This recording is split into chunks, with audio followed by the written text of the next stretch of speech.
Hi everybody, welcome to another video in course Algebra section 2.2, more on functions and their graphs. First we have increasing, decreasing, and relative extrema. Increasing, decreasing are constant. We define, let the function be defined on an open interval I of x.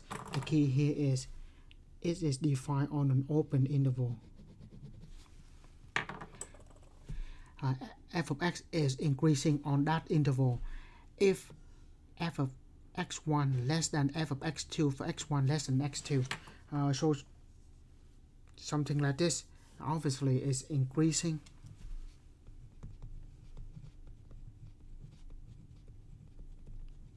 So what we have, it is defined on an open interval, so we just use an empty circle. It will go from x1 to x2, and so x1 less than x2, and f of x1 is less than f of x2 at the y values. This is y1 less than y2, so that makes sense. Likewise, once again we make it an empty circle. This is x1 and x2. If x1 less than x2 and y1 greater than y2, it is decreasing. And if it is constant, then we call that obviously constant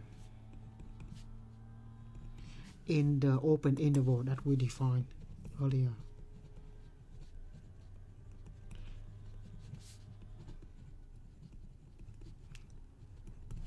Right. So from the graph, it is all obvious. If it's going up, that increasing, going down, decreasing, and horizontally constant. Right. Now let's look at this example. Determine steady interval for which the function are increasing, decreasing, or constant. So increasing is where the function go up, and here obviously we see that the function go up.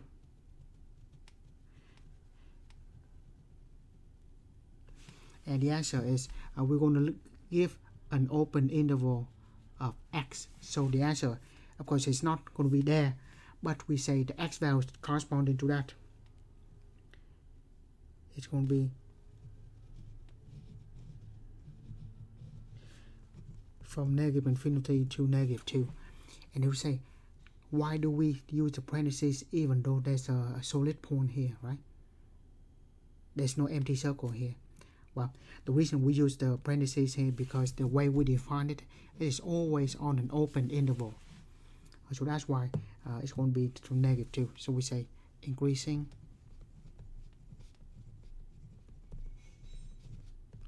is from negative infinity to negative 2, not including negative 2, right? And also here is where the function, the graph goes up.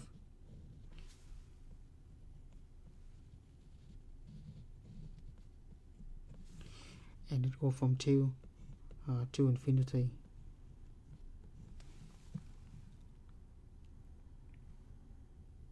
Again, it's always on an open interval. This one we give an open interval of x, so x can go from 2 to infinity. The function will be increasing for those x values, right? Decreasing is where the function goes down. So for this interval, for this part of the graph, the interval will be negative 2 to negative 1. So that is decreasing.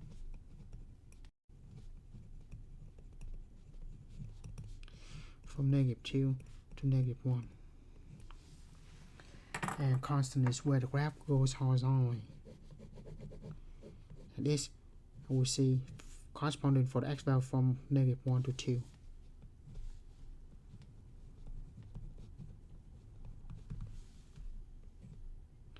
Negative 1 to 2. And notice this is the notation. These are the notation for the interval x, not the point. It is not the point x equal to negative 2, y equal to negative 1. It is an interval x from negative 2 to negative 1. Right, so those are intervals. Right, on this graph, increasing is where the function goes up. You'll see the function go up from this part.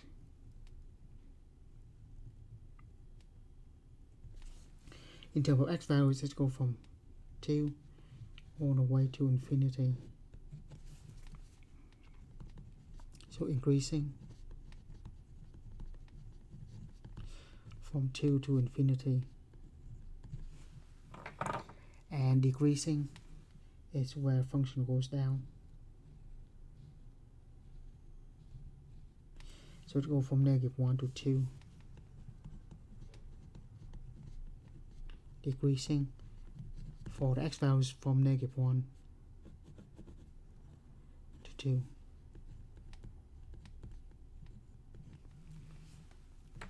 And constant is where it goes horizontally from that point. Again, it's always an open interval.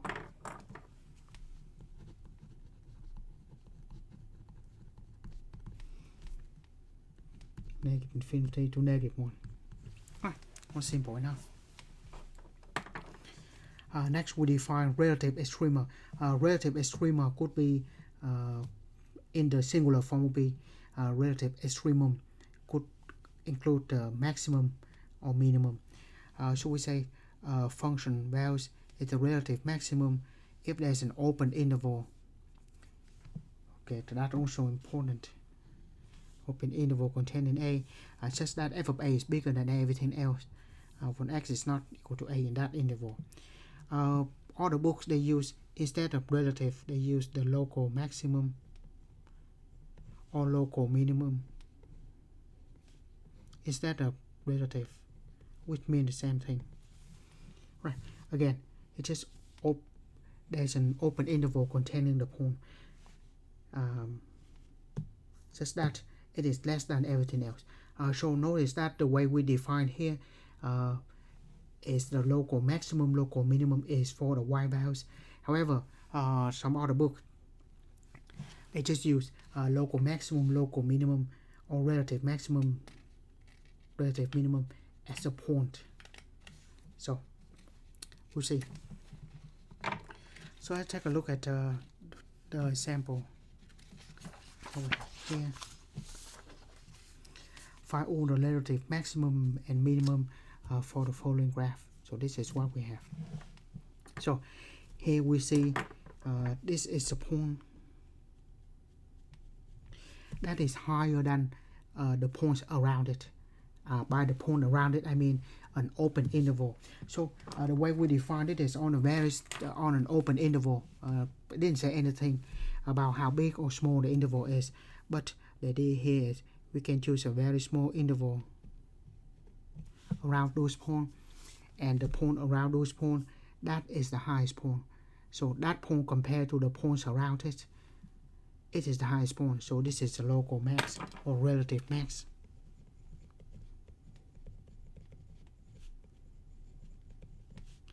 And this point too, those are the relative maxima, or I mean plural of maximum. Maximum is a singular form and maxima is in plural form. Right, and the lowest point here, it is the lowest point compared to the points around it. So very small interval here, that is the lowest point. So this is a relative mean, relative minimum. Right, now we just write the point relative max. Notice that the difference between maximum and minimum compared to increasing, decreasing, or constant is that maximum or minimum is a point. So even though we write the maximum is a point x equal to -2, y equal to 2, we do not mean it goes from -2 to 2. We mean x equal to -2 and y equal to 2. That is a point compared to we have an interval for increasing, decreasing, or constant. So this is a point. And also the point x equal to 4, y equal to 3. So that is the relative maximum. Notice that that point certainly higher than this, but we do not compare these 2 points together. We only compare the point with the point around it. Very small neighborhood or very small interval, open interval around that point. So within that small interval, we have the highest point. Right. Relative minimum is going to be this point, x equal to 2, y equal to 1. Notice that obviously this point is not lower than this. The graph go on forever like this.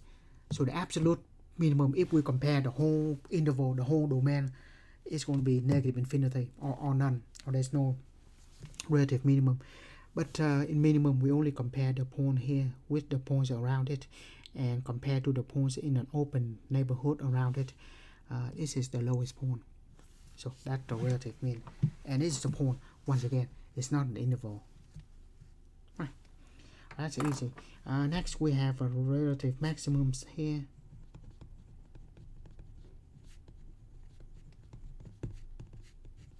X equal to 0, y equal to 3, and relative minimum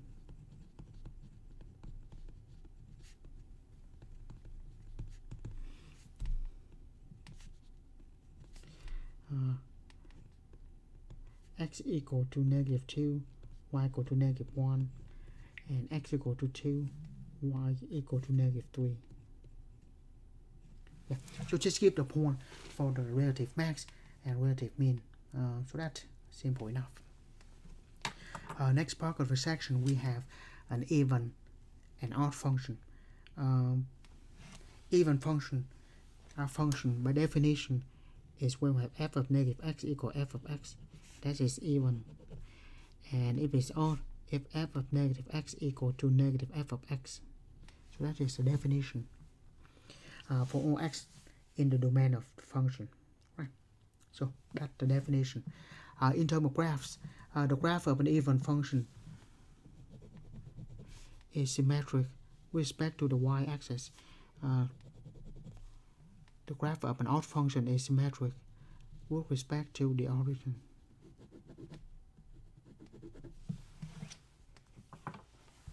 Right. Here are some simple example.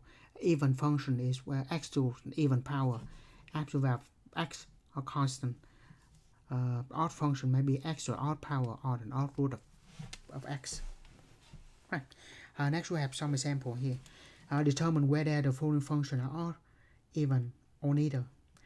So first thing, we based on the definition, we have f of negative x. So we start with f of negative x. So what we do here is that, so say in this case we have the function of 2x cubed plus x. If we replace negative x into it, I replace something else. Let's say if I have smiley face here, then I will do the same thing for 2 smiley face cube plus smiley face. So pretty much what we have is when we replace for one x in the function, we have to replace for every x in the function. We replace every x by negative x. So we have 2 instead of x, replace that with negative x.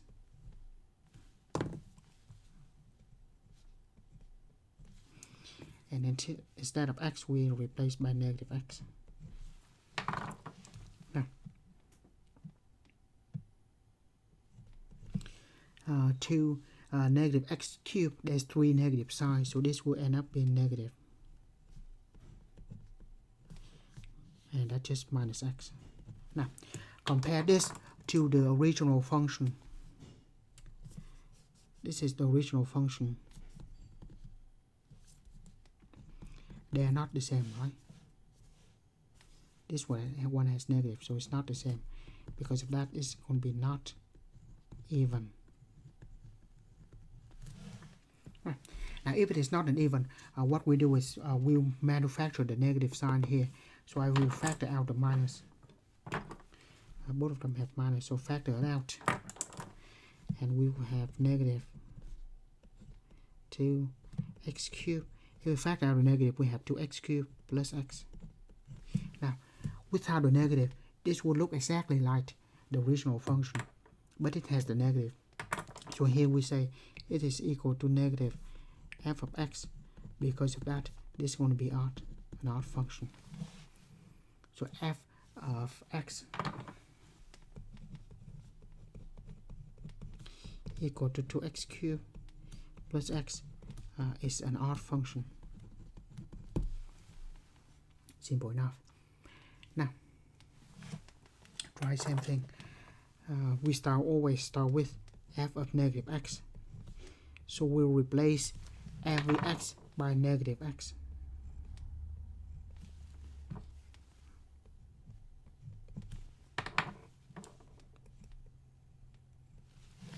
Right, now absolute values of negative x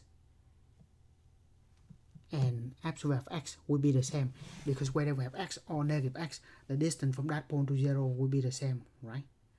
Absolute values is a distance from a point from that point to 0, and so distance from negative x to x, from negative x to 0, and from x to 0 will be the same.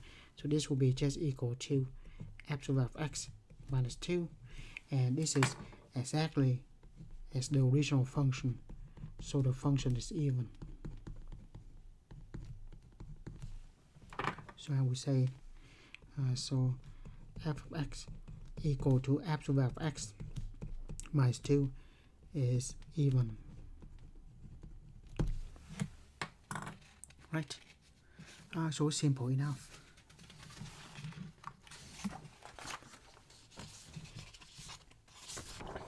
Next, 2x squared minus 3x to the 4th. So once again, we start with f of negative x.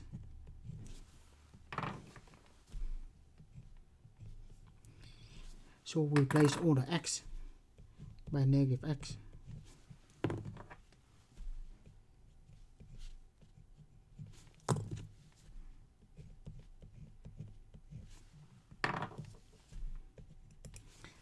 Because it is raised to an even power, it's going to be positive.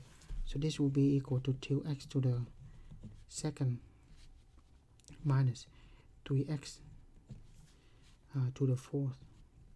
And this is exactly as the original function.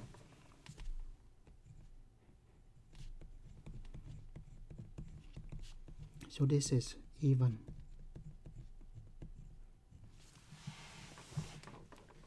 So I will say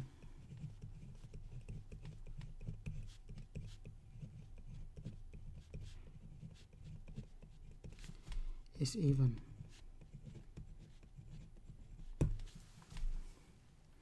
Simple enough. Right. Next, we have 2x cubed plus 2x squared plus 1. So always start with f of negative x. So I will replace all the x by negative x.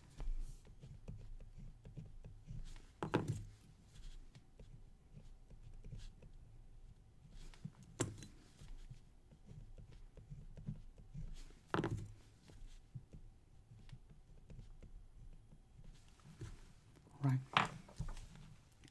Now, this raised to the 3rd power, which is odd, so the negative will remain.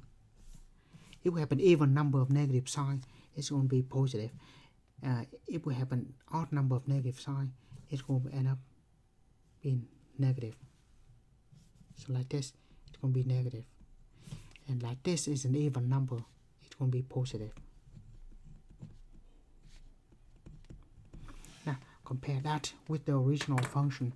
We're missing a negative sign here, so it is not equal to f of x, meaning it's going to be not even. Right. So if it's not even, trying to manufacture the negative sign, so I'll factor out the negative sign. In that case, I have 2x cubed. Take out the negative 2x squared and minus 1. Now, without the negative, it's not the same. So we say this is not equal to the negative. This is not the function, right? 2x cubed minus 2x squared minus 1 is not a function. So it's not equal to the opposite of the function. So it's not odd. If it's not even, not odd, we say the function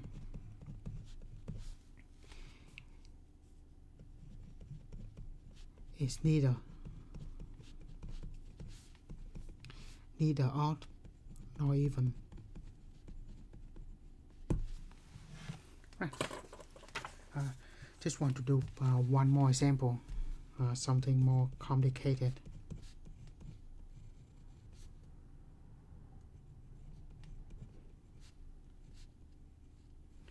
So we have something like this.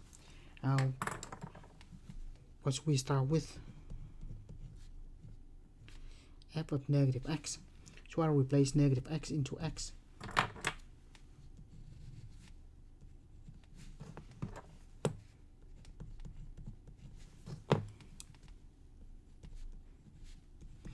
Right, have negative x equal to negative raised to an even power, so it's going to be positive.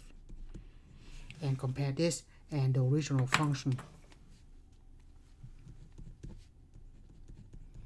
So it's not even. Next, we will manufacture the negative sign. Just simply pull out the negative sign, and what we have here is the same as the original function with the negative. So this one is equal to negative f of x, and that one is odd. Right, so just based on definition. Now that we have a definition, just we'll go back and do one quick observation here. So the observation here is that we have x to even power is even, absolute value of x is even, constant is even. So the the combination of those are even, or the combination of this. Likewise, x to the odd power root of x, an odd root of x, or the combination.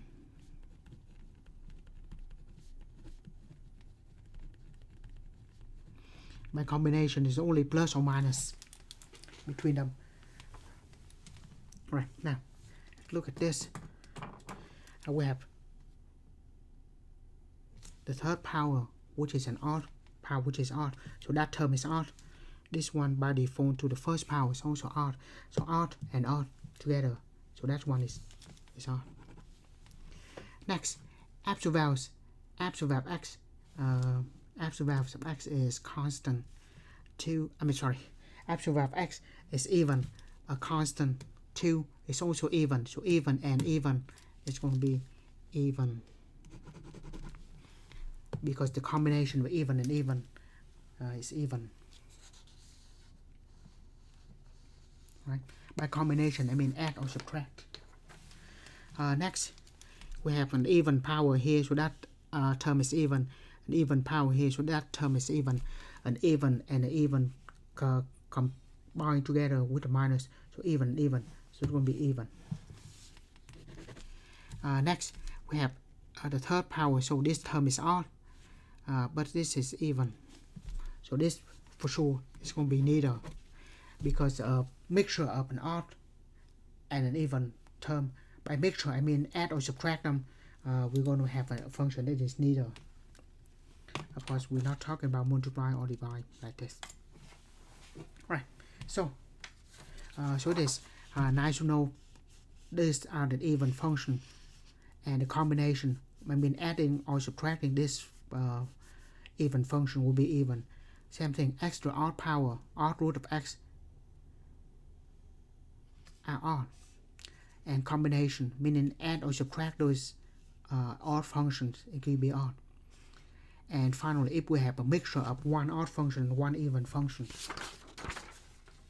the mixture of at least one odd function and at least one even function, that is going to be neither. Right. So that's nice and all, based on the just the function. Now, if we are given a graph, something like this, how do we determine if the function odd, even, or neither?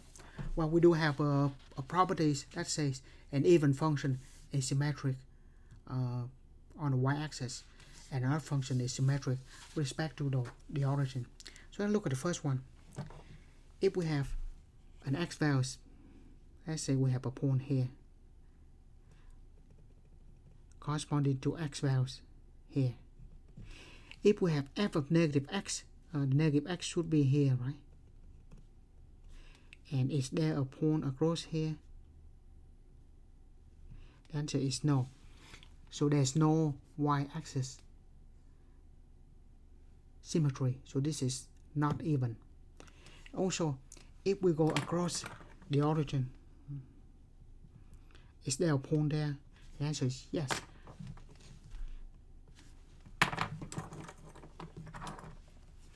So it is symmetric on the origin. Like if you pick a point here, there certainly would be a point across it. So this is odd because it is symmetric.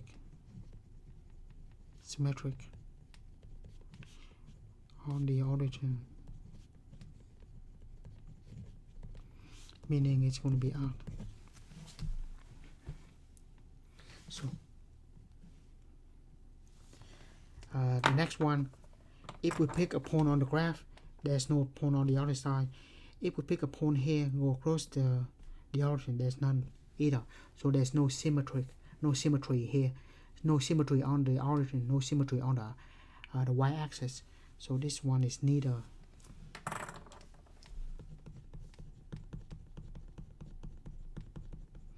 Next, if we take a point here, say that the x values, and we'll go to the opposite side of the y-axis, there's negative x.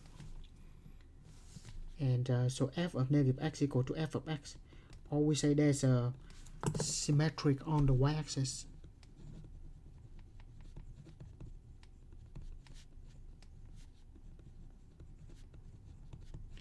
It is symmetric on the y-axis. So this one is even. Right.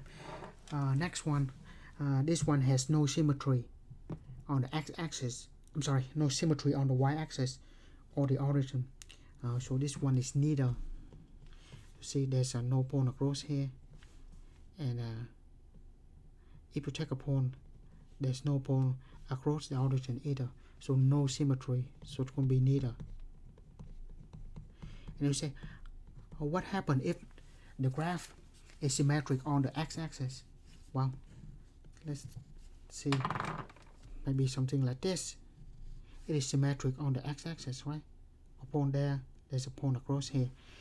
The problem with this is, if we draw the vertical line, it cut the graph at 2 points, so it's not even a function. Right. And we define an odd function, an even function, so it has to be a function. So only 2 types symmetry, symmetric on the origin. I mean only 2 types of symmetry for function here. Symmetric on the origin, that will be odd. Symmetric on the y-axis, that will be even. If it's neither, then it is neither. Right, the next one, this point looks like it's symmetric on the y-axis. Yep. So symmetric on the y-axis.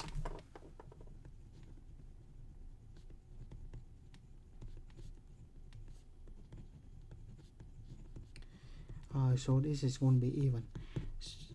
So if we are given the graph, we can determine if the graph represents an even function or an odd function just based on the symmetric.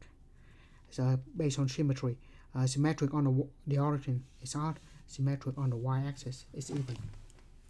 Right. Next we just have a simple example of piecewise function. We will have one more of this in the next section.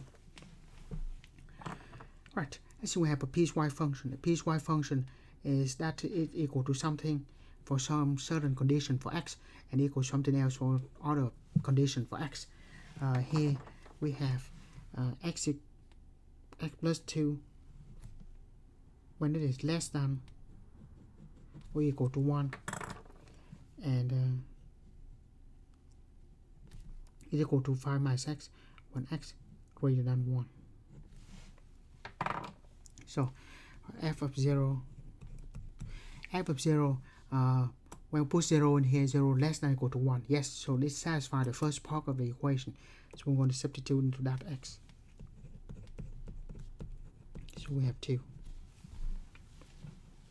So that value here is less than or equal to 1. So we're going to use that part of the function.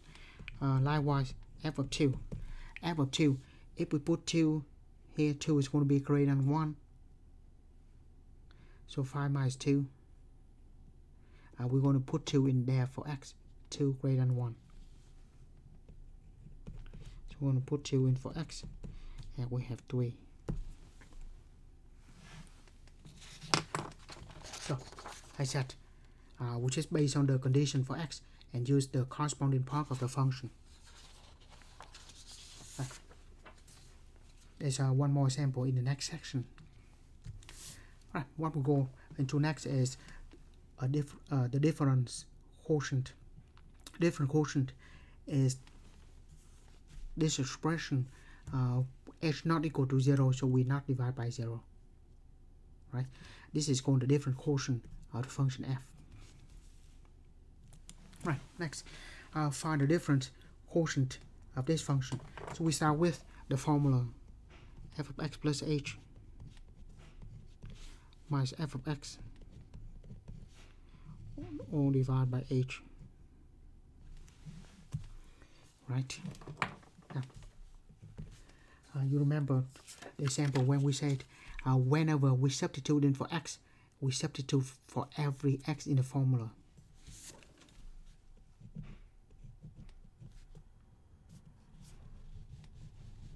Right. Now, the first one is this.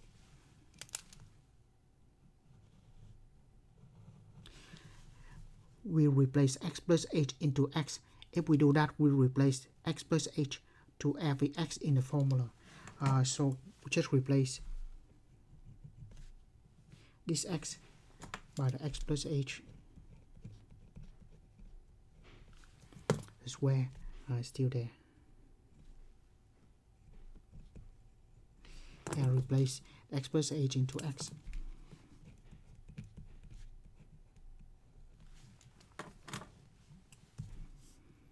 So that's the first part. Next, this is just the original function. So we just have negative x squared plus 2x. That is just the original function, right?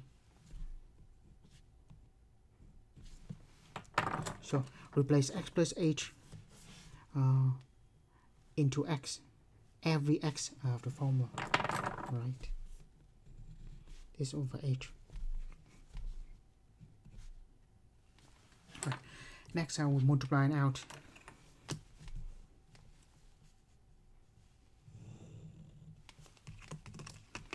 Then we have negative x plus h squared with x plus h, x plus h. And here multiply the 2, distribute 2x plus 2h.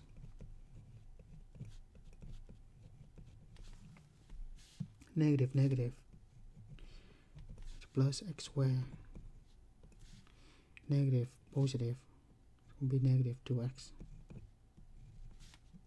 Right. Here I can already cancel out the 2x, but I'm not going to do that yet. What I do next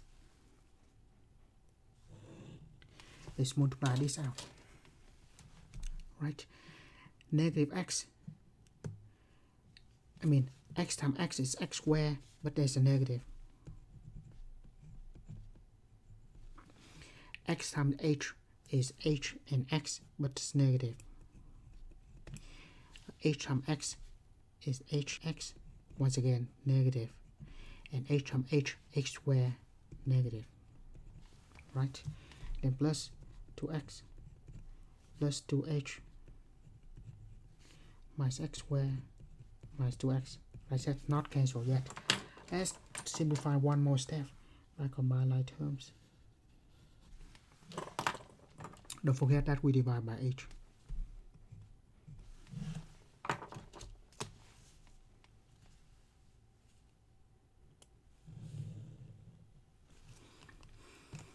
Right, so negative x squared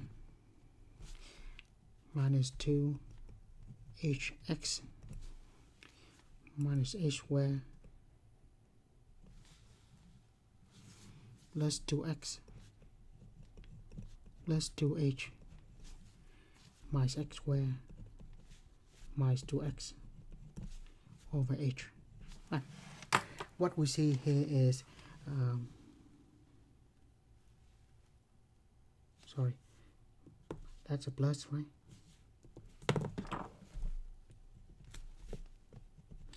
What we see here is we cancel out this negative x squared and x squared, that cancel out. Next, the 2x and minus 2x cancel out, so we're left with that.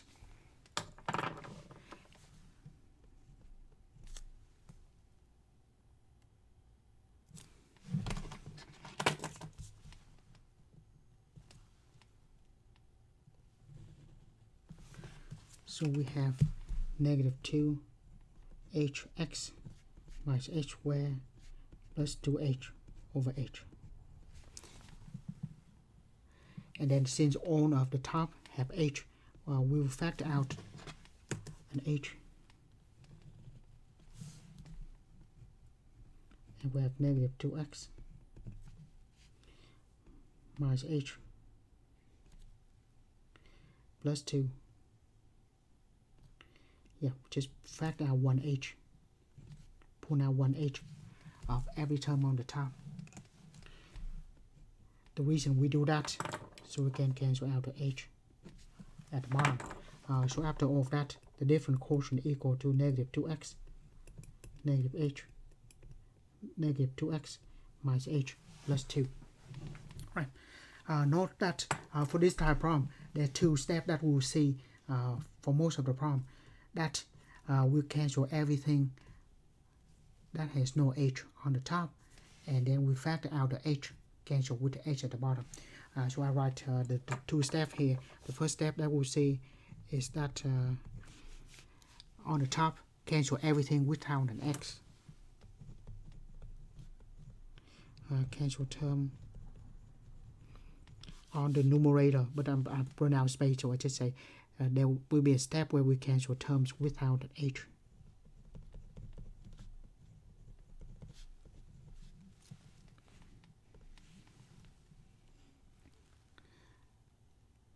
And then the next step is cancel the h at the bottom. Usually this time problem will have these two steps.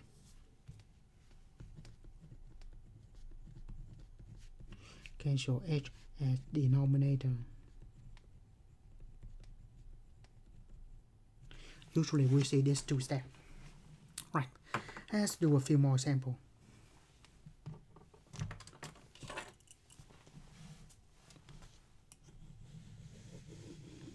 Right. Now find a different quotient of this function. Once again, we start with the different quotient formula. F of x plus h minus f of x over h. By the way, in terms of graph, a different quotient will give us, I'm just going to mention this real quick.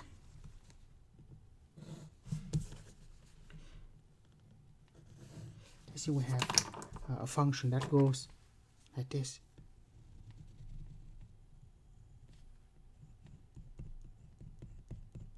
A different quotient is that we have upon x, and a little bit over there is the x plus h. The h is the distance between these 2 points. Then the different quotient is the slope of the line that goes through these 2 points. So the different quotient is the slope of the line going to those 2 points.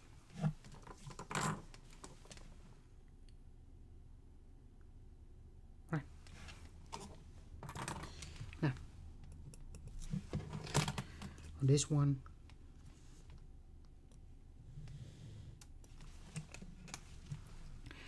we start with the function that have x plus h. So we'll replace x plus h into every x in the formula. So if we replace x here, we have to replace for that x as well. So we have negative 4. Instead of x, we're going to have x plus h plus 3.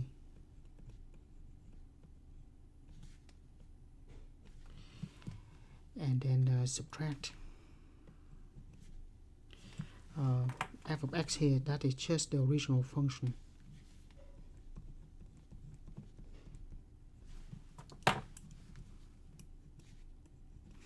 All over h. Next part is easy. Multiply them out and remove the parentheses.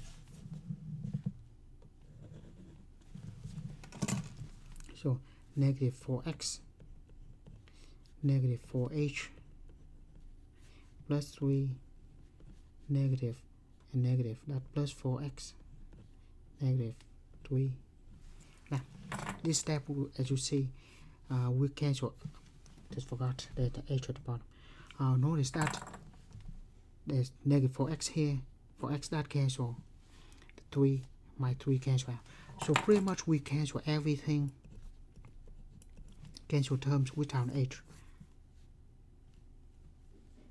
This one have an h, so it will stay like that. And finally, cancel the h at the bottom. As you see, those two steps will usually be there when we do the different quotient. So different quotient in this case is equal to 4.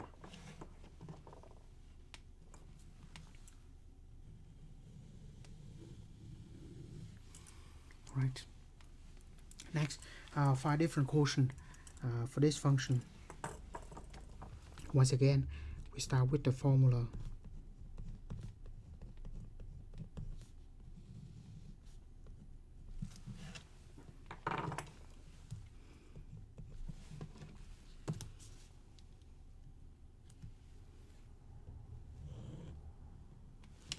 So first we see that for f of x plus h, we will replace x plus h into this x, because of that we replace into every x in the function. So we have still 2 here, but instead of x, it is going to be x plus h. The square still there, then minus 3.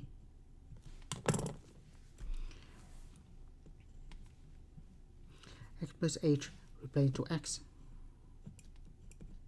The negative 3 is still there. So that is f of x plus h. And then minus f of x here. So that is just the original function.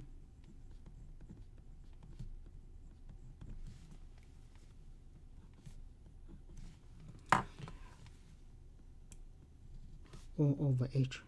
Right. The next part is just multiply them out and then simplify. That should be simple.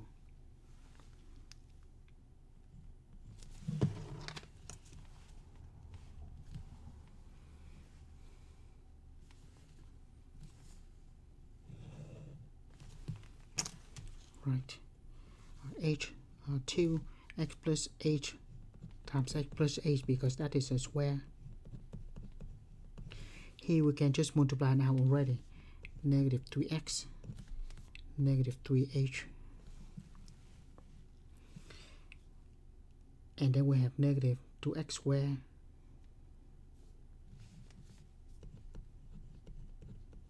Negative, that plus 3x.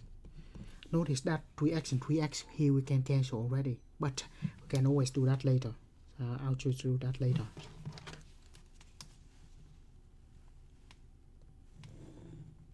Right.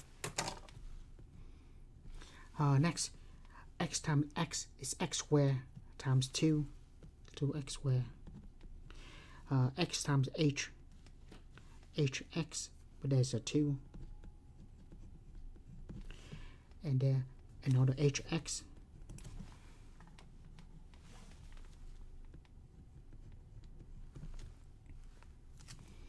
and then h square, h times h, x squared with the 2, so 2h squared, right, minus 3x minus 3h minus 2x squared plus 3x over h. Right, of course there are a lot to simplify already, but I just combine like terms first.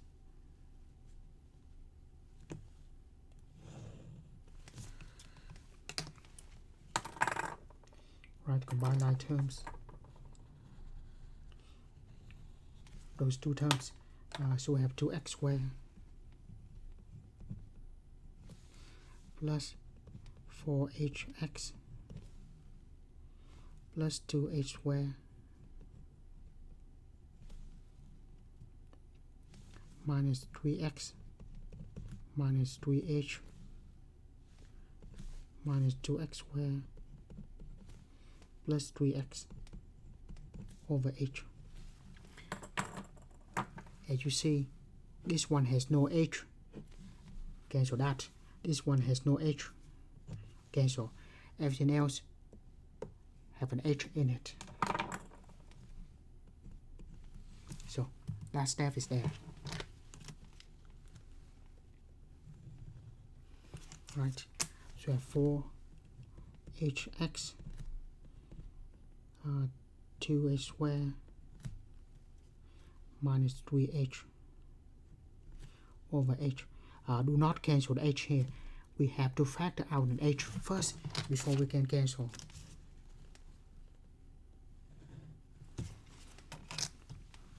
So all of them have h, so I factor out an h. So I have 4x plus 2h, when we factor out 1h, minus 3 over h. And now we cancel the h at the bottom, and so that step is there as well. So we end up with 4x plus 2h minus 3. Right. So as mentioned before, for different quotient, usually we should have those two steps. And if we have those two steps into a problem, more likely they are correct. So once again, cancel everything without an h, and then cancel an h at the bottom. Usually we might have to factor it out before we cancel. Right, so that is the end of section 2.2. Thank you for watching. See you in another video in course algebra.